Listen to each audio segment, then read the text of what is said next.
You are live.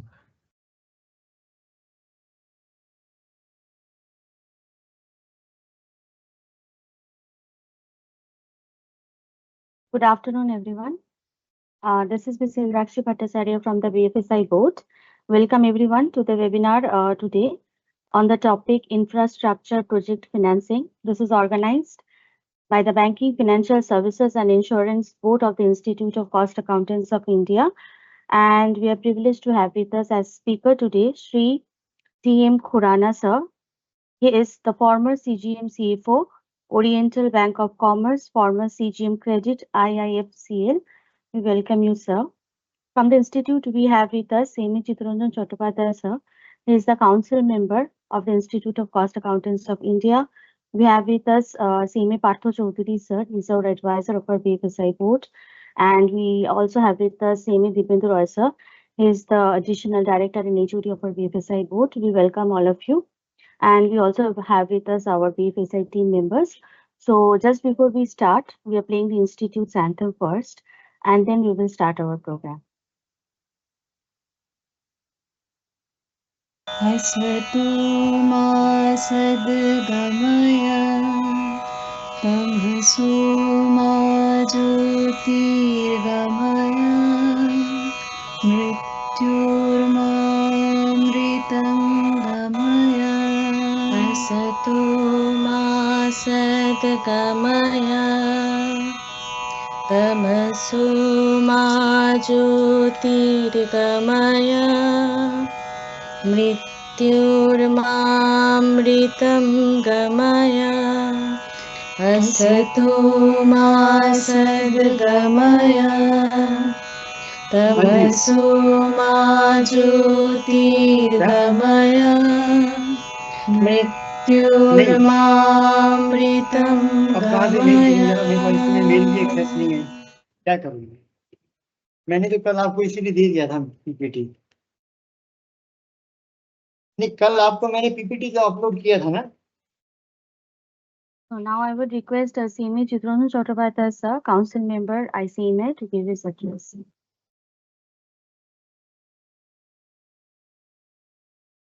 Thank you, Madam Indrakshi. Very good afternoon to you all. This is one of the very important webinar. I understand that all our members are waiting for that, because from the Institute of Cost Accountants of India, we are continuously having our effort to sensitize our members as also other participants on this infrastructure financing. This infrastructure financing, we are already having our 2 editions. Now we are going to have our 3rd editions on infrastructure financing, and it will be very shortly, it will be available to you. As my respected today's session speaker, and also accompanied by our advisor to our BFSI board, who is a former CGM of RBI. And of course, I must not forget the excellent effort by our BFSI department HOD and his team, who are continuously having their effort to bring many webinars on the very contemporary topics. As you all know, in its quest for the coveted goal of Viksit Bharat by 2047, our country is making consistent efforts with utmost commitment. Development of infrastructure is an integral part of the well-conceived comprehensive strategy to achieve long-term inclusive growth. Infrastructure development not only acts as a catalyst of growth, but also provides a multiplier effect. It facilitates growth across various sectors with its backward and forward linkages for creation of demand, as also streamlining and strengthening the supply chain. Financing of infrastructure assumes a critical importance on the entire ecosystem as a very much, it's an enabler of building a robust infrastructure of the country. Apart from the conventional mechanism of funding through budgetary resources, the public-private partnership, which is PPP, has emerged as a successful model to take the infrastructure of the economy to the next level. Over the period of time, the government has played a pragmatic role with a supportive approach on creating the requisite ecosystem for development of infrastructure in a holistic manner, with an eye on this challenging issue of tackling the climate change risk also. Several policy level reforms have been initiated with enabling provisions to take forward the successful implementation of the national infrastructure pipeline of 111 lakh crore and national, this national monetization pipeline of 6 lakh crores also. Friends, this particular session will be dealt by such a personality who is one of the most important resource persons for this infrastructure financing. So there can't be any better personality than him who will be educating us, who will be apprising you about the infrastructure financing. And as you know, one of the most important facets of infrastructure financing is the performance management and performance audit. And there is no doubt about that. Every performance monitoring, every performance measurement, every performance auditing can be done by the CMA. The cost and management accountants have got that, capacity, their efficiency, their skill. These are all imbibed through the education of cost and management accounting by our institute, and our members are working in the various fields of infrastructure, and they're showing their expertise, and they are joined in this particular development of infrastructure, which is a clarion call for the country for Viksit Bharat 2047. Therefore, I request everybody to listen to this. They could really have their, thoughts. They could really have their, questions to our honorable speaker. And at the end of the day, we'll be very much feeling satisfied when it would be really a very, participative mode of programs. Of course, first our speaker will speak, then you can have your questions, which would be aptly taken by our BFSI team members. And your answers will be definitely, replies will be given in a very apt manner by our very honorable speaker, Mr. Khurana. I don't have to say anything about Khurana today because Mr. Khurana doesn't require any, introductions from our end. He is the chief architect of our infrastructure aid memoir on infrastructure financing, and you will be very happy.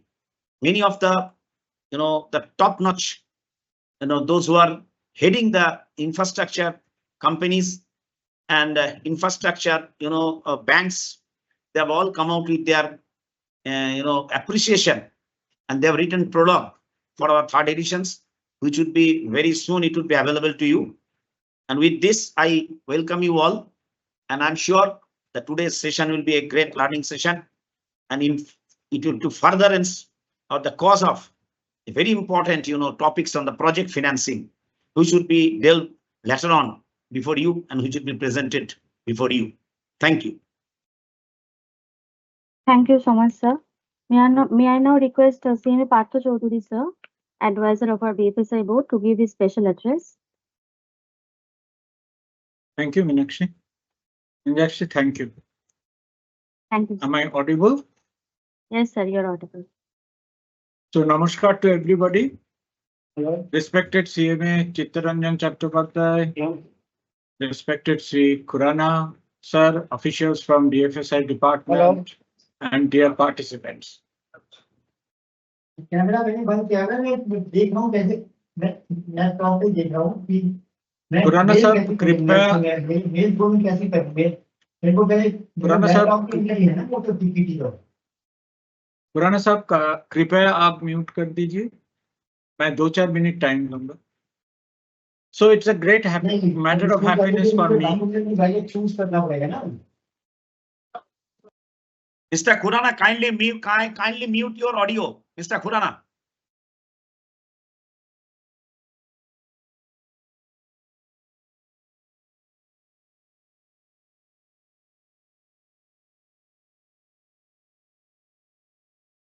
So it's a great happiness for me to get this opportunity to address the participants in this important webinar, which is on infrastructure project financing.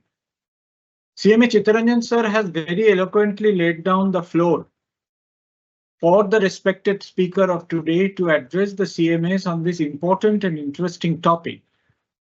So I just want to highlight a few of the points to the participants. Participants are fully aware that infrastructure project financing is a very important activity, not only for the lenders, but also from the point of view of the nation building. It goes a long way in making our country self-reliant, and Chittaranjan sir has aptly said that our mission is Vikashit Bharat 2047. It is also a so important source of revenue for the lenders. But this process involves a lot of critical activities like feasibility studies, finding appropriate cost-effective source and amount of finance, regulatory compliance, addressing the environmental concern, etc., etc. These are significant challenges as the tenure of this loan and the projects are long, and during this period, the socio-economic environment of the country may change significantly. It is worth noting that if a long duration big infra project fails, then this may cause significant weakness for the lender and will have a rippling effect on the financial sector. So as we are all aware, constant monitoring and fine-tuning of the project finance is very, very important and essential. Today, we are very happy to have with us Sri Khurana ji. He is a seasoned banker having huge experience in project financing and related issues at a very senior level. And as CMA Chittaranjan sir said,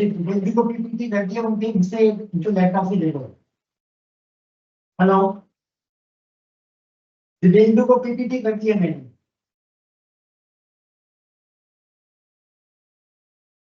and as CMA Chittaranjan sir has said that he had played a very critical role in drafting and preparing this infrastructure finance related book.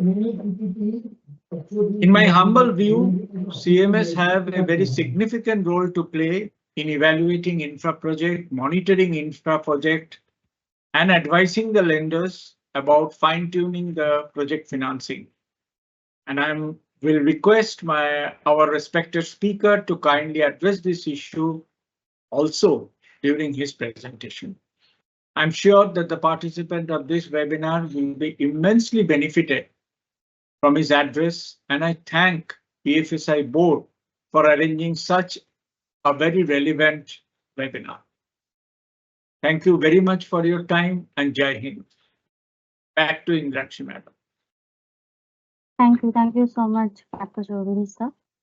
So now I would introduce our speaker today, CM Khurana sir. Sir is a postgraduate in economics from the Delhi School of Economics. He is also a law graduate and a certified associate of Indian Institute of Bankers. He is a former CGM, CFO Oriental Bank of Commerce.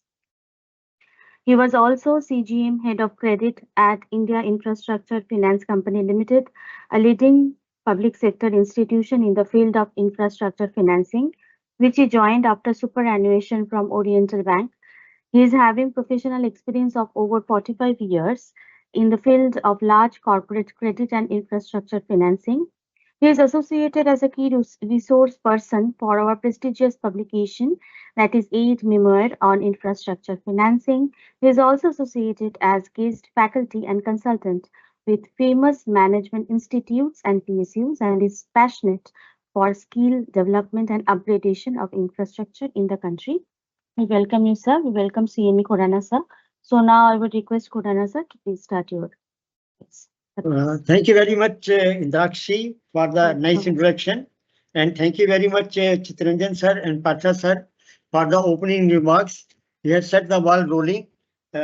we are now going to discuss the infrastructure financing. So my role will be to discuss with you the broad outlines of what is a project, what is project finance, what are the latest guidelines issued by Reserve Bank of India in this respect, and what are the intricacies involved, particularly with respect to public-private partnership. And we will also discuss the risk management aspects, and then we will discuss the points relating to the role of CMAs also. I will also be discussing one case study relating to airport project finance. You are aware in Noida we are having a new project of airport which is almost complete, which is under public-private partnership with one of the foreign collaborators as the developer. So that case study I'll be discussing. So my request is now kindly share the PPT which I have sent. Dibyendu sir, I have sent the mail to you. Kindly arrange to share it on the PPT, please. So in the meantime, I will start discussing. As you are aware, basically project financing involves long-term funding. So basically a private project definition is given by Reserve Bank of India also recently, and it is stating that any long-term project where capital assets are created out of various funds, either by the equity or by a combination of equity and borrowings, when a long-term project is started for creation of capital assets, that is called basically a project. And there are three phases of project. One is of conceptualization, then the second phase is construction, and the third phase is actual operation of a project. And project finance primarily means funding of those projects. So as we have stated, it is the basic features of a project is that it is having capital expenditure, which is of a large amount, number one. Number two, there is a time involved in the construction of the project. So, and there is a long-term life of the project. Now we have to understand that the corporate finance or corporate project funding is different from project funding per se. So what we are going to discuss is the project finance in relation to the traditional corporate finance. The traditional corporate finance initially primarily involves assets-based funding, where I am purchasing the assets and using the assets, and the normal working capital facilities which we give, or the normal business finance which we do, is called corporate finance. Project finance, on the other hand, is funding of a specific project which has a limited life, which has a well-defined life. So after the life is over, the project will get extinguished. So therefore, we will require a special structure for funding a project, and then that structure is called special purpose vehicle. So as a student of finance, you should be aware of something called SPV, special purpose vehicle. So ideally speaking, for setting up of a project, I will normally set up a separate company, which will be called SPV, special purpose vehicle, to run that particular project only, and it will not be mixed or mingled with other projects. Why it is done like that? Because as we will understand, the funding of the project is the main source of the repayment, in the sense the cash flows received from that particular project will be the main source of repayment of that loan, and therefore I will not like to mix the cash flows of one project or one entity with the cash flows of another project or another entity. So instead of doing a balance sheet funding, which involves several activities at a point of time, I will finance a specific activity by way of a specific project, because my repayment of loan is going to happen from that project cash flows itself. So in fact, even Reserve Bank of India defines the project funding as a long-term finance where minimum 51% of the repayment of the loan is coming from the cash flows of that particular project only. So the other terminology which is used for project funding is called non-recourse funding or cash flow based funding. So I don't have a recourse over the balance sheet assets of the company. I don't have a recourse over the promoters of the company. I have a recourse only on the cash flows of the project as a major source of repayment. So that will be called project finance, where the repayment is coming minimum from 51% from the cash flows of the project, and it can be even 100% from that project. So between 51% to 100%, if the repayment is coming from the cash flow of a particular project, that is called project finance. Now, the next thing which we need to understand is, as the Chitranjan sir said, that we are having a very large potential for funding infrastructure finance projects. So there was in fact a pipeline of 111 lakh crores identified the government of India, which is under implementation. So all the national highway road projects, all the port projects, all the airport projects, all the energy projects are now coming under the PPP mode under the National Infrastructure Pipeline, and therefore there is a lot of potential available. There are a lot of opportunities available for the developers as well as for the financiers and as well as for CMAs who are instrumental in funding and who are instrumental in monitoring of the accounts and who are instrumental in doing the performance audit of such projects. So here we will like to understand first what is the infrastructure, how it is defined. So I would like to tell you that the definition of infrastructure is given by Government of India. So Government of India, Ministry of Finance, Department of Economic Affairs is having infrastructure secretariat within the department, and they are now handling all aspects of infrastructure funding in the country. So they are giving the definition of infrastructure, what will be included in infrastructure and what will not be included in infrastructure is defined by the Government of India. So for example, a real estate project or a steel plant or a cement plant, it is a project, but it is not infrastructure project. So kindly understand, all projects involving capital expenditure, all projects involving construction and setting up of a plant and machinery or manufacturing plant will be a project finance, but they will all not be included under the infrastructure category because infrastructure is defined as a separate category under the Government of India rules, and even Reserve Bank of India automatically accepts those definitions given by the Government of India. The Reserve Bank of India, as regulator of the banks, does not come up with a separate definition. So the definition given by Government of India, Ministry of Finance, Department of Economic Affairs is automatically relevant for the Reserve Bank of India as well as for all other banks. So kindly understand that when I'm talking about infrastructure financing, we have to be governed by the definition as given by the Government of India, Ministry of Finance, Department of Economic Affairs. In this respect, I would like to tell that on a regular basis, the definition of infrastructure is being changed from time to time. It is being new sectors are being included.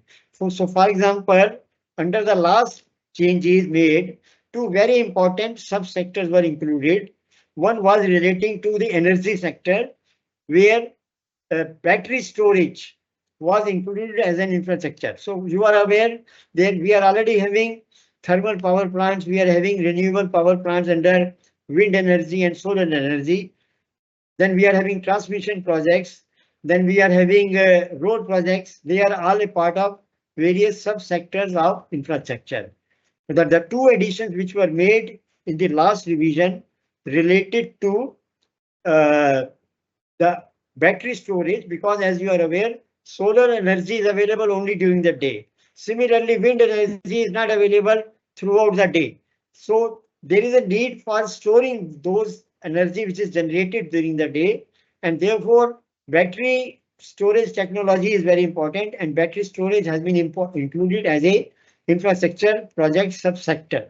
Similarly, with digitalization and Digital India announcements by the government of India, data centers are going to become very important. So data centers is also a good opportunity for funding, and therefore data centers were included as infrastructure subsector by the government of India in the last revision. Now, in the current budget 25-26, Mrs. Sitaraman, Finance Minister, has indicated widening of the definition of infrastructure. So now ports are already included, airports are already included, but now the government of India proposes to include even shipping industry as a part of the infrastructure. So large manufacturing of large ships will be included as infrastructure. Similarly, another important sub-segment which is now going to be involved is relating to tourism finance. And there 50 centers across India will be identified, which will be developed as tourist centers, and all hotels constructed in those tourist centers, where the state government will also be involved, will be covered under the definition of infrastructure. So if somebody wants to know which are the new opportunities available for funding under infrastructure, the data centers, battery storage, and going forward, when the definition is changed as proposed by the budget announcements, the tourism sectors under 50 identified areas will also be included under the infrastructure sector. So these are broadly the prime segments of infrastructure, one which we should know. So I've broadly told you it is the transport sector, logistics sector, energy sector, particularly with reference to solar and renewable energy. Then battery storage is now included, and social infrastructure includes affordable housing. In addition to affordable housing, after the COVID, the affordable housing on rental basis was also included. As you are aware, with the COVID happening, there was large scale movement of people from cities to their own hometowns and villages. So in order to take care of that, there is an encouragement being now given to create affordable rental houses, and for that we have included affordable rental housing also as a part of the infrastructure definition. So this was all covering infrastructure definition. I will request that the PPT kindly be uploaded as early as possible, because I will like the further elaboration to be made from the PPT. So my request to Dibendra sir is, Shantanu, please share the PPT, which I have already sent on the email of Mr. Dibendra. Please share as early as possible. So Shantanu, please share the PPT as early as possible so that we can discuss further based on the PPT. So please let me know whether PPT has been received.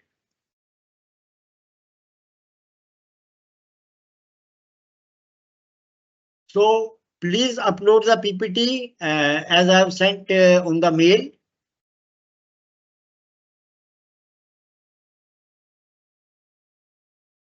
I will wait for a minute. If it is uploaded, I will start giving the lecture based on the PPT.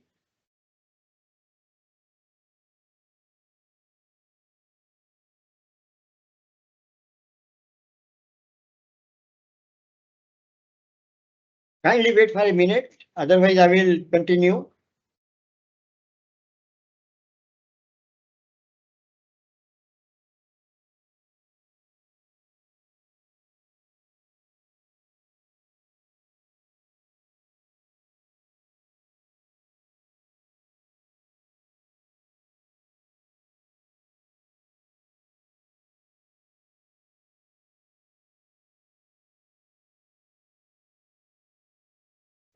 Upload करो ना PPT यार, share करना है। नहीं वो उसमें Google में आया ना।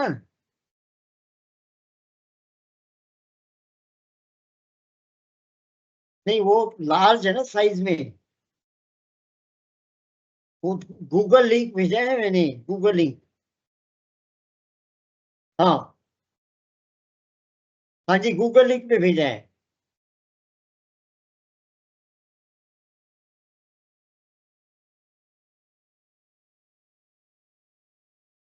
मैं दोबारा भेजता हूँ, मैं वेट करो।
Shantanu, I have sent the mail again. Please check.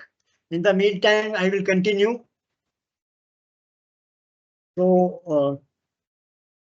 So I'm sorry, the uploading has not been done properly. So I will again share the mail. Hopefully it will be uploaded. But in the meantime, we will continue with our discussion. Kindly bear with us. So what we were discussing is the definition which we have already discussed, and we have now. You may ask me why infrastructure financing is important. So infrastructure is important because it is giving me the multiplier effect, as Chitranjan sir also said. So once the roads are developed, your petrol consumption gets reduced, your time involvement gets reduced. So that is what gives you advantage, and once the infrastructure itself is developed, the national GDP automatically improves. So that multiplier effect needs to be kept in mind. Now I will go to the next stage. After the definition, what we need to understand is the basic nuances of the project funding. Here I already gave you the primary detail that funding will be done by setting up of a special purpose vehicle. So for each project, a separate legal entity by way of a company will be started, which is funded. The Reserve Bank of India also permits the SPV structure of funding, which need not be a balance sheet funding, because after, for example, in case of a road project, you will be aware that there are three parties involved. So which are the three parties involved? One is the Government of India, which owns the land. So, for example, National Highway Authority of India or state government transport authorities is owning the land, but they don't have the budgetary resources to set up the road project itself. So they are wanting that private developers should come forward and develop the road. and they will get the rights for collection of the toll, and bankers should come forward to finance it. So three parties are involved. Traditionally, we were funding the projects through the government budgetary resources only. So that was traditionally what it was called the EPC format of funding. EPC means engineering, procurement and construction. So typically Government of India out of the budgetary resources will set up within the budget allocation the plan to construct a road, and they will invite tenders from individual construction contractors who will build the road, get the payment, and thereafter either no toll will be collected, or if the toll is collected, it will be collected by the Government of India. Now here what is proposed under the PPP is public-private partnership. So it implies that government will not itself construct the road. It will involve a partner. It will invite a partner who will be called the developer, and he will arrange the funds either from his own money or borrowing from bank, and he will construct the road. Government will give him the authority to construct the road, maintain the road, and collect toll for a period of say 25 to 30 years. So that period is called concession period. So what you need to understand is something called concession agreement. So the agreement by virtue of which the Government of India will give authority to a developer to construct a road, will give authority to collect the toll, will be under the concession agreement, but then they will be, the developer will be responsible to maintain the road so that there are no accidents happening, or the road is worthy of driving, worthy of usage, and people are actually using it, and only then they will pay the toll. So this is called public-private partnership. And for each project, ideally a separate SPV will be set up, which I have already emphasized and which you should understand.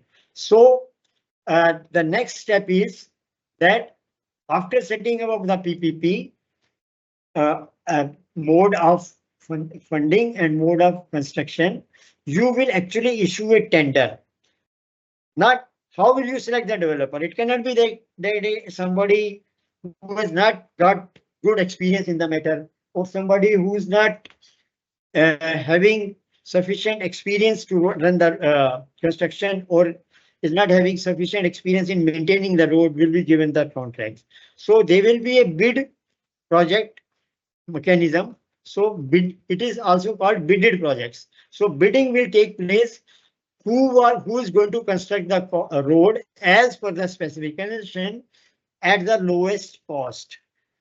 So the one who is bidding technical, first you will see the technical competence, of course that is required, but then the financial competence will be seen based on the basis of bid. So there will be a technical bid and there will be a financial bid. Technical bid will be just to satisfy that the person is having sufficient experience in that particular line. But then the financial bid will determine who is actually going to be given that project. I'm not using the word contract, please understand. Contract is for EPC construction. Here it is a project where the person getting the project will be called project developer. He will not be called a contractor. So the project developer will be chosen based on the lowest bid for cost of construction. So here lies the efficiency of the proposed borrower. Whoever is able to construct at the lowest time cost within the specified period of time will get the contract. Once the contract is given, construction will be completed by him, and then he will start getting the toll from the public. So this is one criteria in case of road. Now, in case of a energy project, we are not getting any toll. We are getting what? We are getting the price of the power being generated. So in that case, what will be the criteria? So understand, in that case, the lowest cost of the project will not be the criteria. The criteria is whoever is ready to supply the power at the cheapest price. So you are undertaking that I will set up a project, I will generate power, and I will link my power project to the transmission line of the government of India. And then I will be ongoing basis able to supply the power through that transmission line. And I will charge say 5 rupees per unit, or 3 rupees, or 8 rupees, or 12 rupees, or 20 rupees, depending upon the project cost involved. So now for a thermal power project, typically the cost was coming to 5 rupees per unit. Initially, the solar energy projects were not technically sound enough or not efficient enough, and they were not able to produce at a cost of 5 rupees. They were able to produce at a cost of 12 rupees. But there the bidding will happen. So about 10 years ago, the bidding of the projects was done at around 10 rupees to 15 rupees. And a person bidding at 11 rupees or 12 rupees was getting the contract. Now that cost has substantially come down, and the bidding is now being done based on the current rates are around 3 rupees. Imagine we are almost equal to the thermal power because of the improvement in technology. So bidding will be done based on what? Bidding will be done on the basis of the lowest price which you are ready to take for per unit of power. In case of toll, it will be the cost of project, lowest cost of the project, and toll will be determined in collaboration with the government of India, because how much toll should be collected will be determined by so many factors. But the allotment of project will be based on the lowest cost of the project. So bidding criteria is to be kept in mind. The terms and conditions of the concession agreement are to be kept in mind. These are two very important features of allotment of a contract under the PPP mode. So remember, under the PPP mode, there is a partnership between Government of India and the private developer. Government of India cannot borrow money directly from the banks, and therefore this PPP mode has come where developer will be putting his own money first, and then he will borrow money from the banks also. And there comes the role of project finance for infrastructure. Earlier, all projects under infrastructure were being funded through the budgetary resources. Banks were not involved, and in fact, as per RBI guidelines, banks are not permitted to give loans in substitute of budget. Banks are permitted only to finance viable projects, commercially viable projects, where the return on the project is sufficient, cash flows are sufficient to repay the loan. This is what needs to be kept in mind. So at the end of the day, the viability of the project on commercial basis will continue to determine whether a project should be funded or not. Understand? So now I'll give you some illustrations how actually the funding is being done. In most of the cases, all big groups are now having a promoter setup at the top. Since individual projects are given to individual SPVs, what they are doing is, for example, in case of a tower, for example, let us take Tata Group. So Tata Group is having Tata Power as one subsidiary. Then within Tata Powers, we have two subsidiaries. One is Tata Renewable Wind, one is Tata Renewable Solar. So both subsidiaries are doing renewable energy, but one is doing only wind projects, the other is doing only solar. Now within solar, they will have individual SPVs. For each separate project which is being bidded and successfully bid has been given, SP will be set up and that project will be given. So in case of road, we are using the word concession agreement. In case of a power project, the terminology used for connoting the contract is called power purchase agreement. So power purchase agreement by the government, concerned state government, will authorize a particular SPV to set up the project, and with the condition that power will be supplied at a particular rate as agreed to in terms of the bidding project papers. Oh, agreed. So now you would have understood that we are looking at several simultaneous stakeholders. One is developer, second is government department, third is bank. Then simultaneously the role of construction will also come because each project has to be constructed. So there will be an EPC. Shantanu, please confirm whether you have received the mail or not, because I am proceeding with the discussion, but the PPT will help in clarifying or explaining what I am actually teaching. So kindly expedite the sharing of the PPT at the earliest. If you have not received, please tell me again, I will send it again.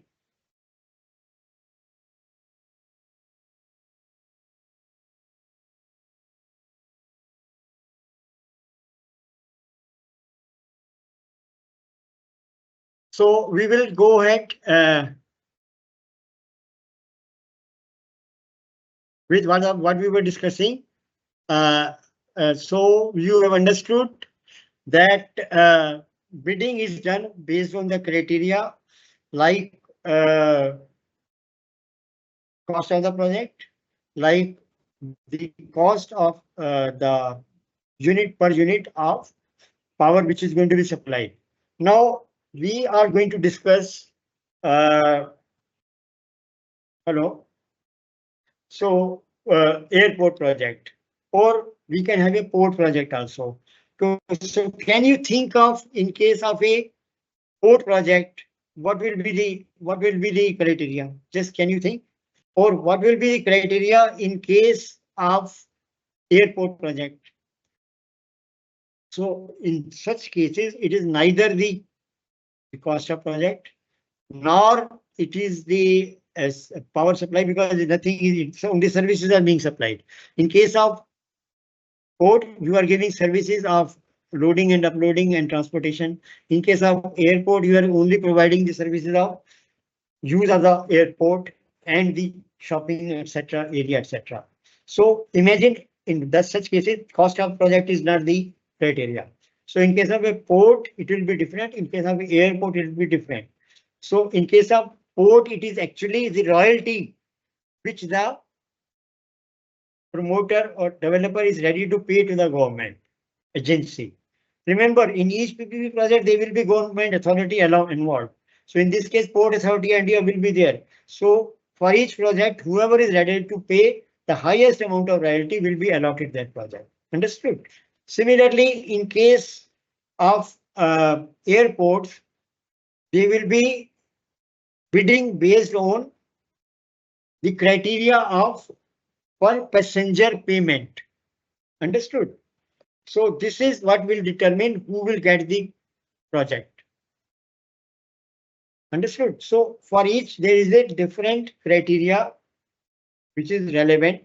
At the end of the day, the project has to be viable. The borrower has to earn.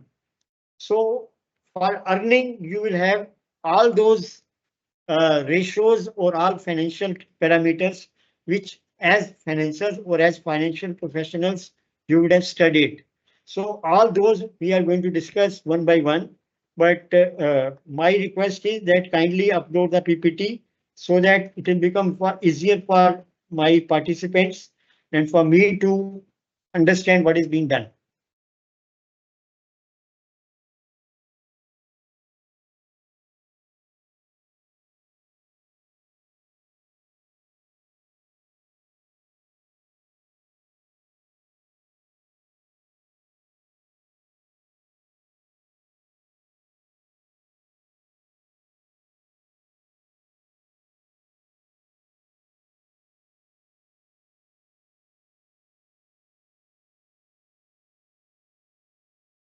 So friends, I think they are still taking some time to upload.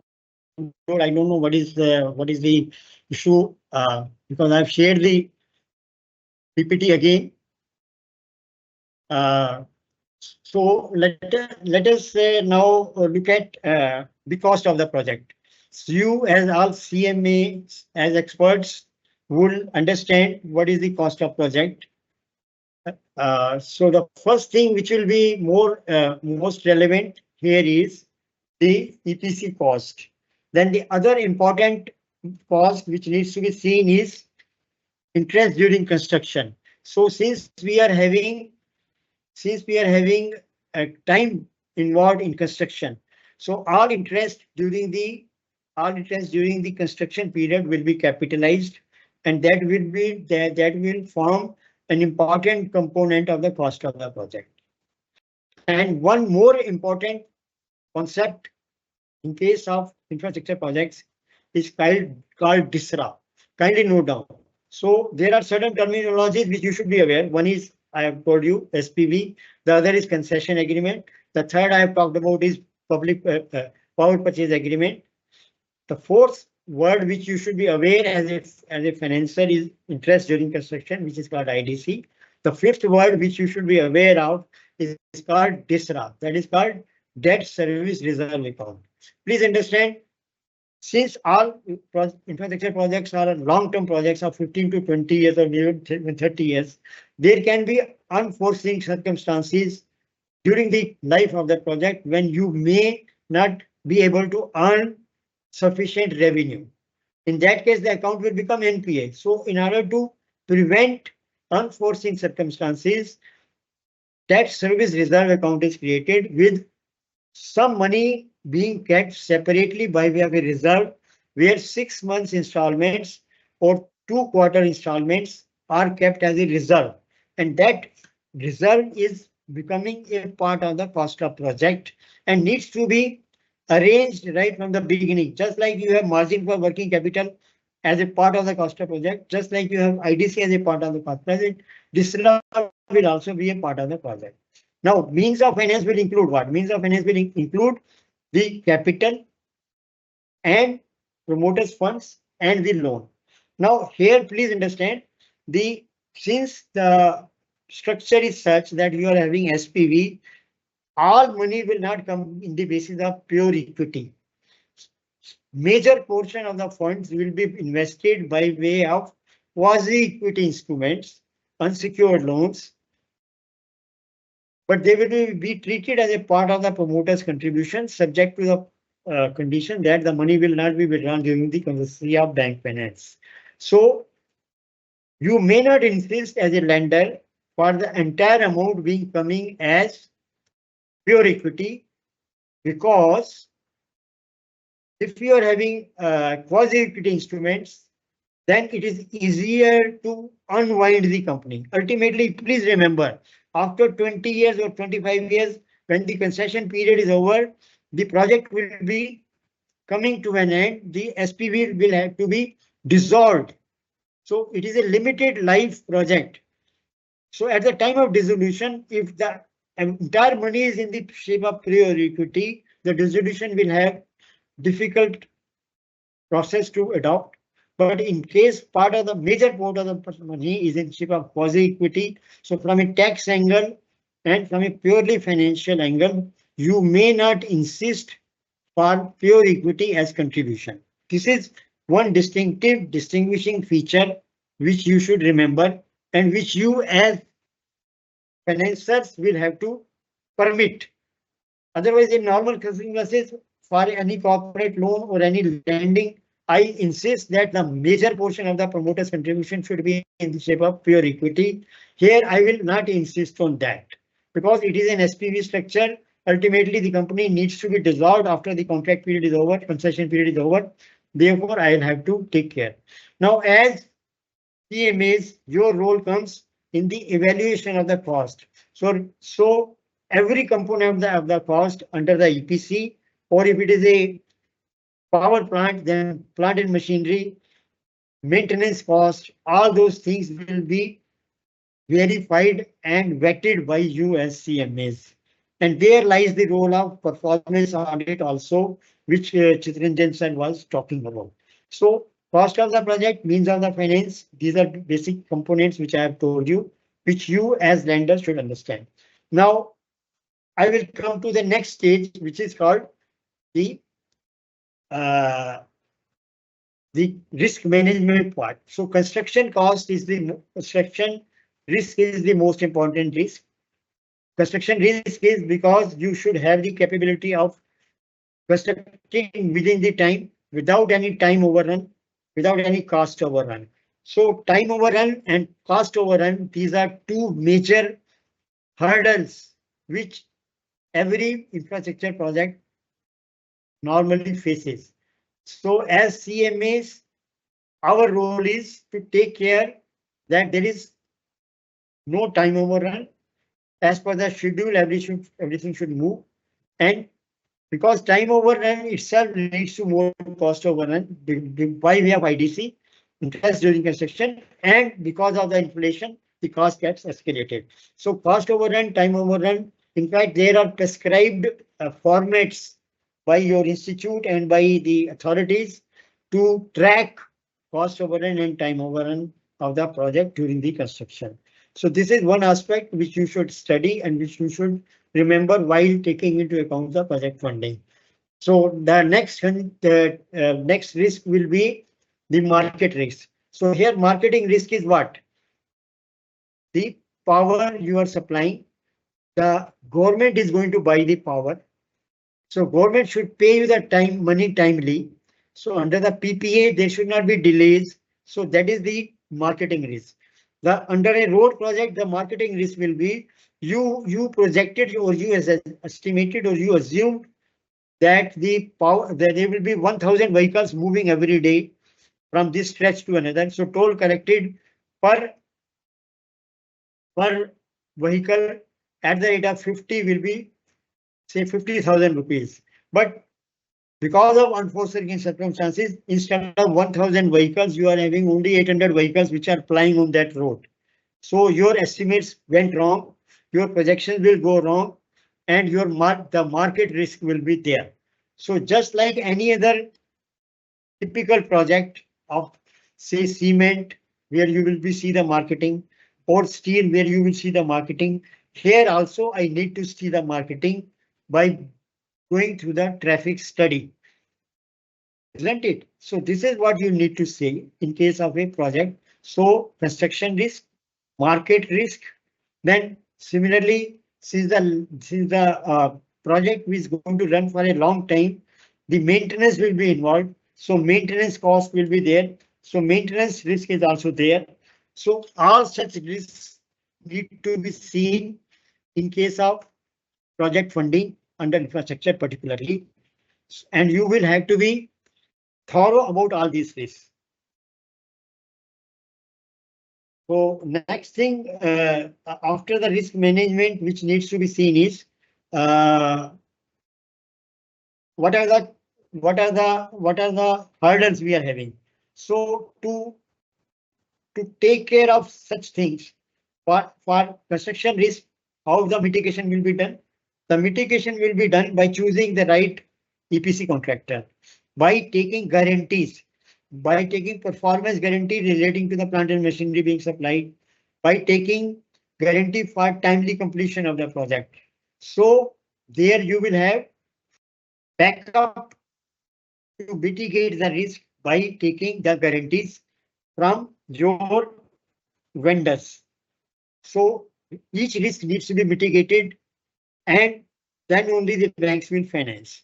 Now, recently Reserve Bank of India came out with the detailed guidelines on project finance. Kindly note down, there was a circular in 19 June 2025. Reserve Bank of India has come out with a circular on project finance. So that circular will have to be kept in mind at every point of time. The definition of project I gave you was from there. The definition of project finance I gave you was there. Now, the Reserve Bank of India has stipulated certain further conditions and further stipulations. They say that for all projects up to 1,500 crores, there should not be more than 10 banks financing it. So the minimum share of one bank should not be less than 150 crores for all projects up to 1,500 crores, which means the Reserve Bank of India wants that the number of banks should be limited. Because if there are large number of banks participating for a project, there are likelihood that they may not be able to arrive at consensus about the terms and conditions, or they may not be able to monitor the project very well, or they may be disputes arising over a period of time. So they are restricting that the number of projects, number of bankers under a consortium or under a syndication arrangement or even in a multiple banking arrangement should not be more than 10 in case of projects up to 1500. And of course, for projects more than 1500, you can have a different set of rules. So similarly, Reserve Bank of India has stipulated that the disbursement will not take place under circumstances unless the land is allotted and unless the terms and conditions are already stipulated. So over a period of time, Reserve Bank of India has realized. One second. Hello.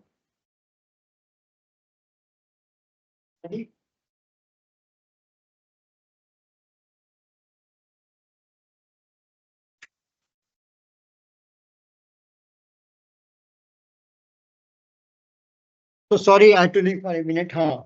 So we were talking about the project being uh, taken care of up to 1500 in a particular manner, and then the disbursement being given in stages as per the RBI guidelines. So RBI says first ensure that the land is available, first ensure that other regulatory approvals are approvable, and then only disburse.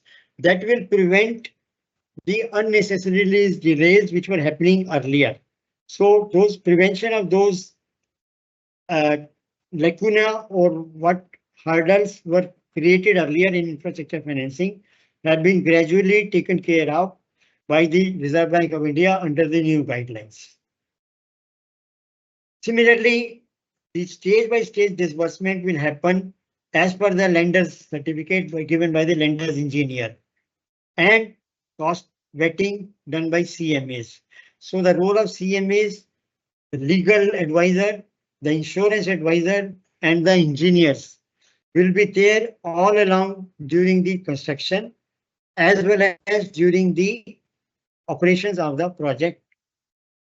This is what needs to be understood by you. And these are some specific aspects which have been uh, now stipulated by Reserve Bank of India. Now, in addition to this, what you need to understand is, I'm sorry, I'm not being able to show you the case study. Once again, I'm trying. In case it should be now uploaded at least. Once again, just I'll try again once again.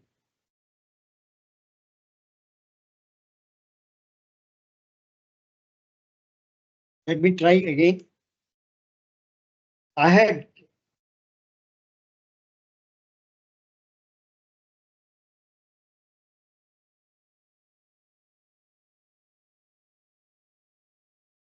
One second.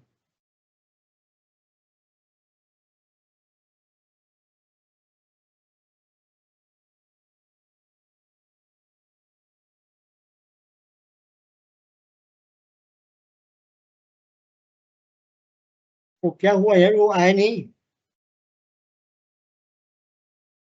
है. क्या नहीं है.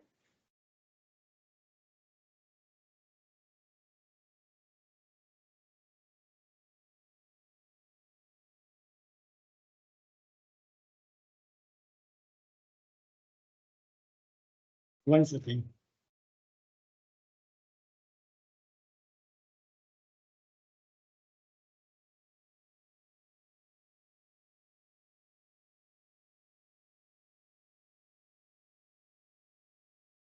Hello.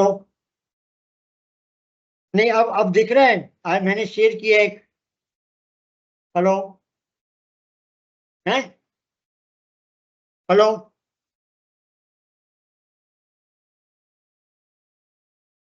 Hello.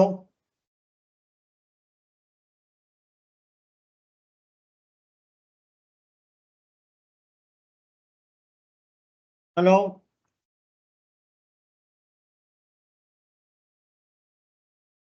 Are you able to see?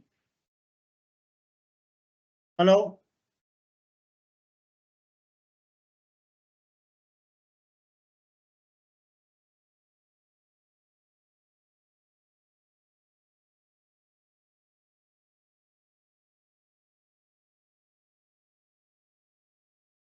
Hello?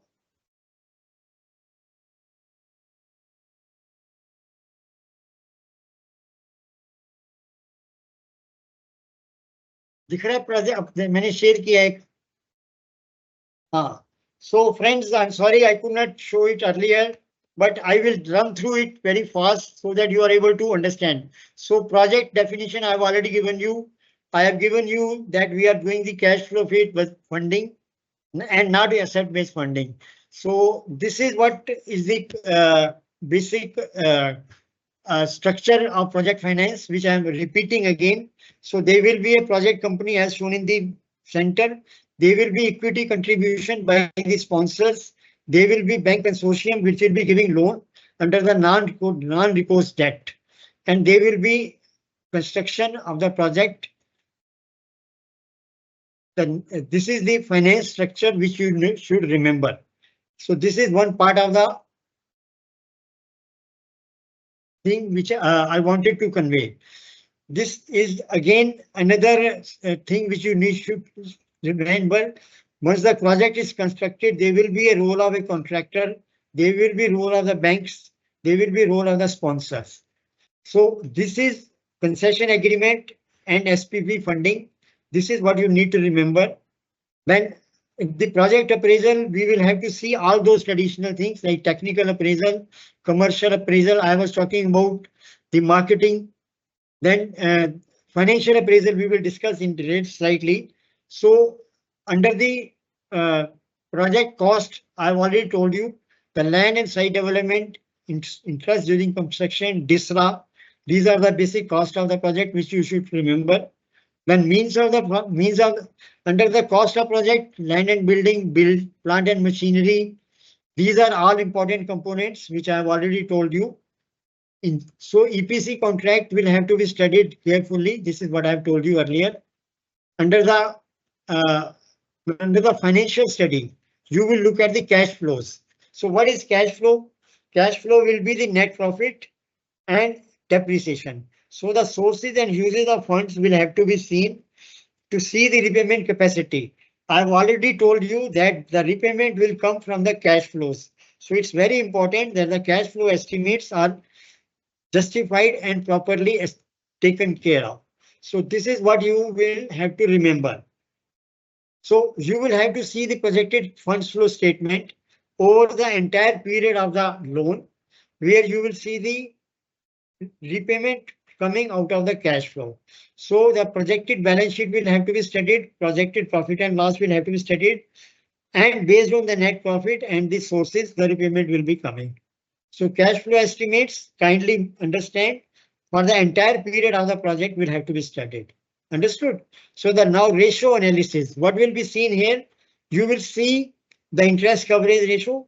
So normally you see the current ratio or you see the liquidity ratio, but then they are relevant for operational projects, for the operating project. For a long-term project funding, your interest coverage ratio will be seen. Fixed asset coverage ratio will be seen. Fixed asset coverage ratio should be seen, and it should be more than 1 always.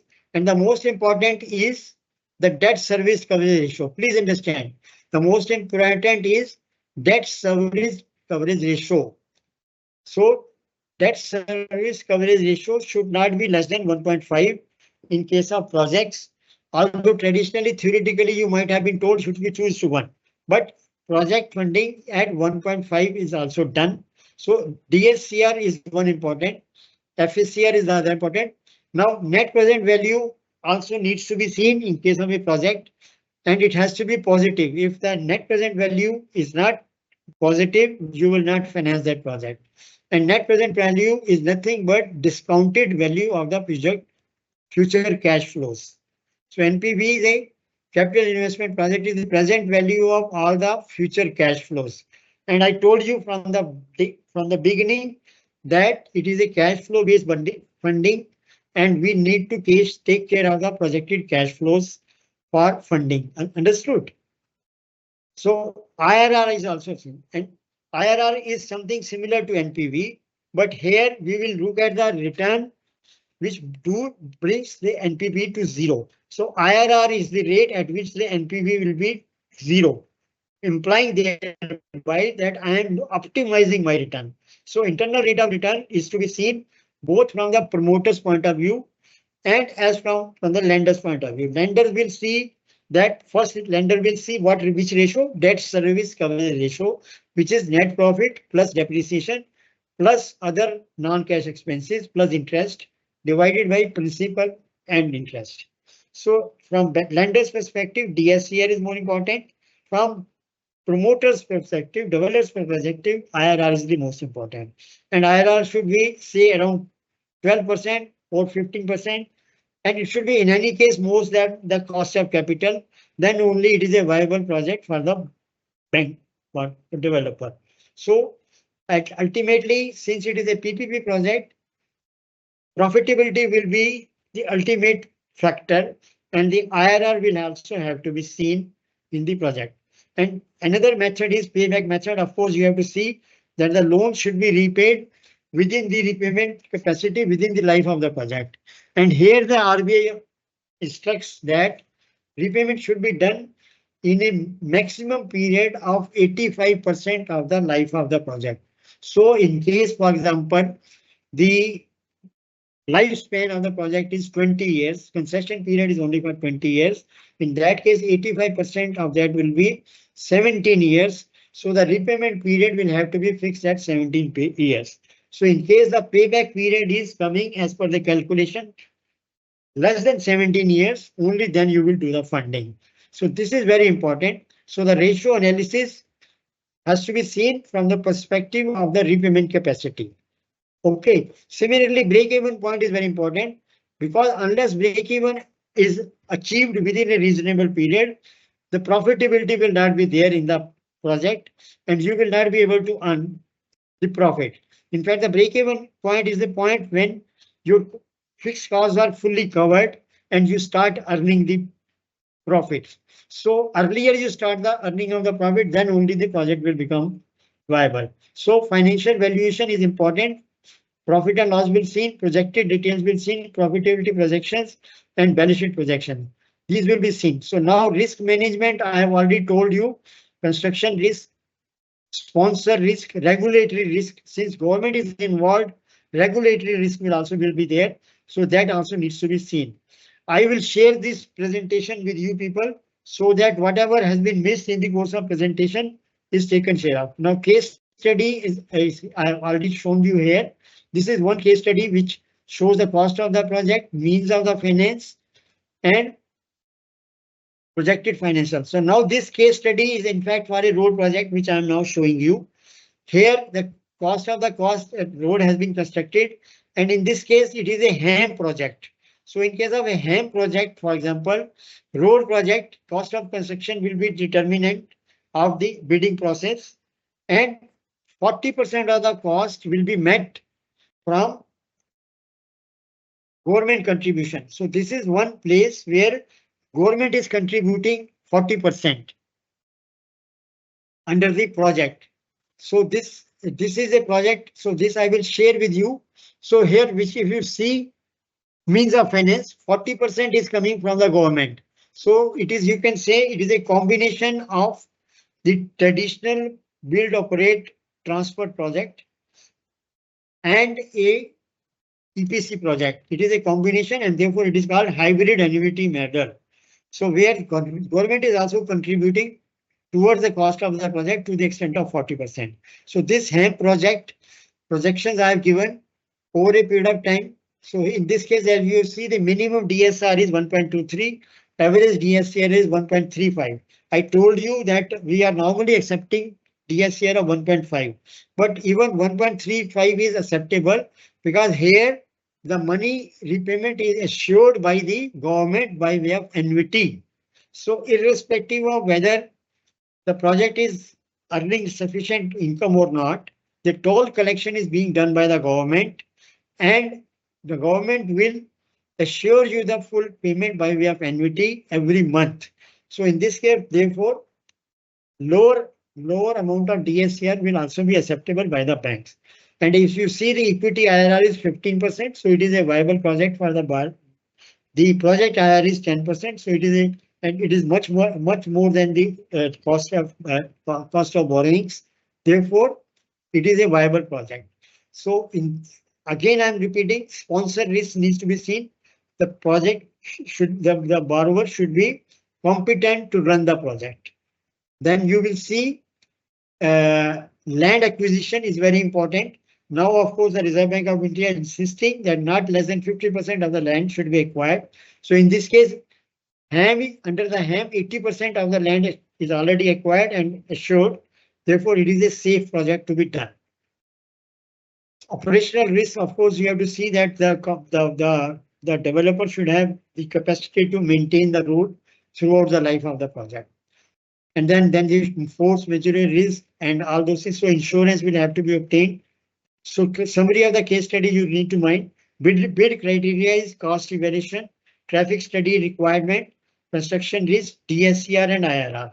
So these are all important points.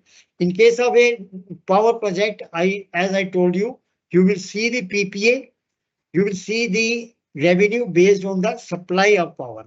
So that is what is seen in that case.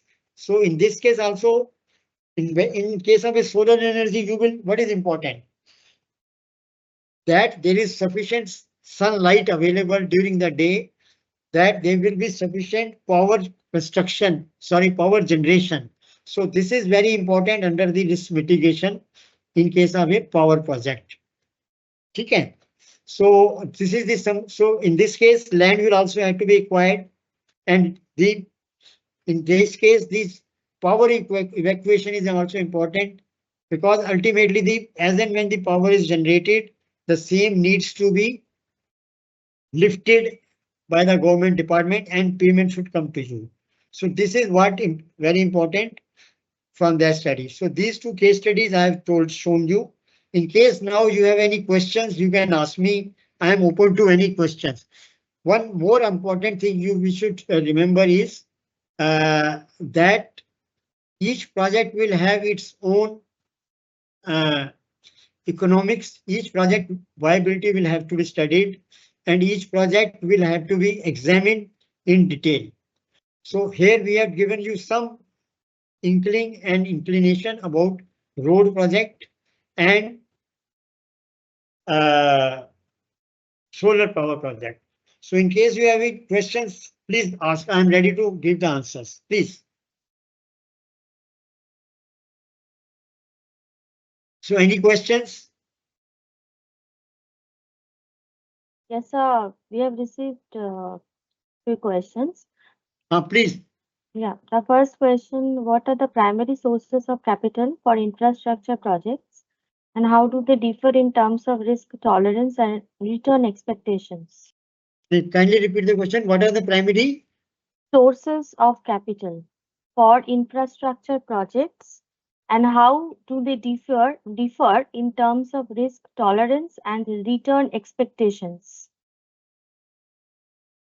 I'm not able to understand the question. Kindly repeat. What are the primary sources of capital for infrastructure so primary projects? So the primary source of capital will be the money brought in by these promoters. So since the money involved in this case is sometimes very heavy amount, and the promoter group may not have the full amount, then in that case more than one sponsor can also come. So collaboration of more than one promoter can be there. So there will be a shareholder agreement between the two promoter groups. For example, Tata and some small group can join and bring in the money. So in that case, there will be more than one sponsor. So the money will be there. Apart from that, now you are having some agencies which are giving quasi equity, and they are participating as private equity holders.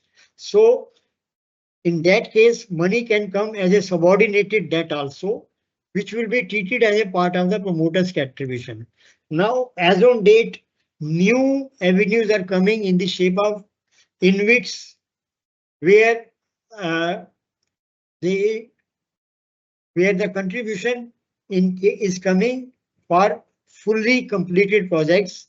You can bring in the money from InvITs. So InvITs is something like mutual funds, alternate source of funding of the projects. So primary source of capital traditionally will be a combination of promoters' contribution and subordinated debt, and funding in the form of term loans will be coming from the banks. So in addition to InvITs, there is another source of funding which is coming, which is called credit enhancement. So bonds are ideally the best source of funding of long-term projects. But in India, unfortunately, bond market is not fully developed. So to develop the bond market, now a new concept of credit enhancement is coming, where guarantees will be given by the bankers or other financial institutions to improve the rating of the bond holder. So if the rating is improved, naturally the issuance of bonds becomes easier, and therefore the concept of credit enhancement is also now coming as a source. Yes, any other question? Yes, sir. The next question is, how do you deal with residual assets at the end of the project? Very good question. So residual assets will be primarily encashed and will be a source of money for primarily the promoter, but depending upon the concession agreement, there can be some portion to be given to the authority back. So virtually concession agreement will stipulate clearly what are the sources to be given back in what shape to the concessioning authority. So the road will have to be handed over back to the concessioning authority in a particular shape, in a particular level of construction already taken care of. So that will be dependent upon the concession agreement from case to case basis, and those the exact dealing with the residual assets will be mentioned in the concession agreement to be shared between the promoter and the concessioning authority. Yes. Any other question? Can we pool FDI, form of debentures, for SPVs? For a direct investment. Form of debentures.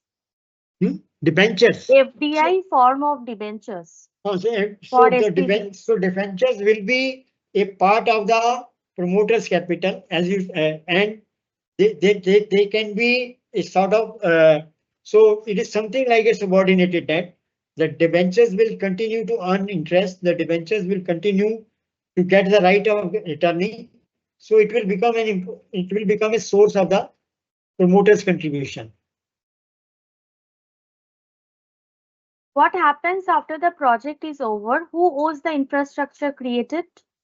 So that I told you, it will be mentioned in the concession agreement. In normal circumstances, in case of road, the road will have to be handed over back to the authorities in a pliable state, so that with certain amount of repairs and reconstruction, the road can be again started as a full-fledged road, but to be operated either by the authority themselves, or they can give it to some other person for running the road on a fresh terms and conditions. So concession period for all practical purposes is life of that project, and thereafter the project becomes in the ownership of the government again, and it will be again bidded after some repairs or maintenance, etc., etc. How do green bonds and other sustainable financing instruments influence the funding of environmentally friendly infrastructure projects? So for all renewable projects, green bonds will be eligible to be issued. And now you are aware, Government of India is coming out with the climate finance taxonomy also. Reserve Bank of India is also working on this. So which are the projects which will be covered under the green financing taxonomy will be identified. the concerned authorities will be permitted to issue green bonds. Initially, green deposits have been issued by State Bank of India.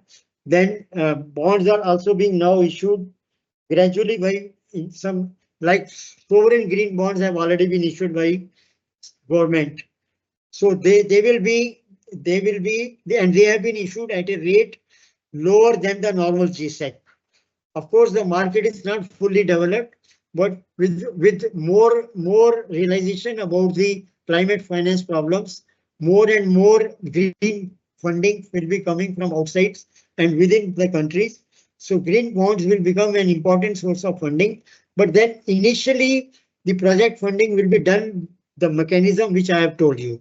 Green funding at the construction stage may not come in all the projects. Initially, ideally speaking, the green bonds will be for projects which are already completed and which are running, but then they will enable the recycling of the funds. So some portion of the green bonds and InvITs is coming for greenfield projects. Major portion will go to brownfield projects initially, but over a period of time, as the things evolve, more and more risk takers will be coming and green bonds will become one of the important source of funding of the projects. Okay, sir. Okay, sir. So with this, we have come close to this question answer session now. So thank you so much, Khurana sir. So we thank wholeheartedly Shri CM Khurana sir. He is the former CGM CFO, Oriental Bank of Commerce, former CGM Credit IIFCL, for your kind and gracious presence. We also thank CMA Chittaranjan Chattopadhyay sir, Council Member ICMEI, and CMA Partho Choudhury sir, advisor of our BFSI board, for their continuous support in our BFSI department. We also thank President sir, Vice President sir, and other council members for motivating and continued support in our webinars. We thank the IT department, CP department, our BFSI team, and participants for enabling today's webinar. So with this, we are closing today's webinar. Thank you. Thank you very much. I'm again sorry that I could not upload it properly right in the beginning. Although I had sent the mail, but then that mail also could not be converted, I think. So, Yes, but some ultimately, technical issues have happened. I think. so there were some technical issues. So, but I am going to share with the authorities the presentation, which you can go through, and I will be available to answer any supplementary questions by way of mail through Mr. Dibyendu whenever you want. So, intention is that over a period of time, you should all become equipped to the infrastructure financing. Thank you very much. All the best to all of you. Thank you. Thank you so much, sir. So with Thank this, we are you, closing. Partha sir. Sorry, I could not take care of the uploading in the beginning itself. In fact, thank you very much. Sorry, sir. Thank you. Not at all, sir. Thank you. Thank you. Thank you, sir. Thank you, sir. Thank you.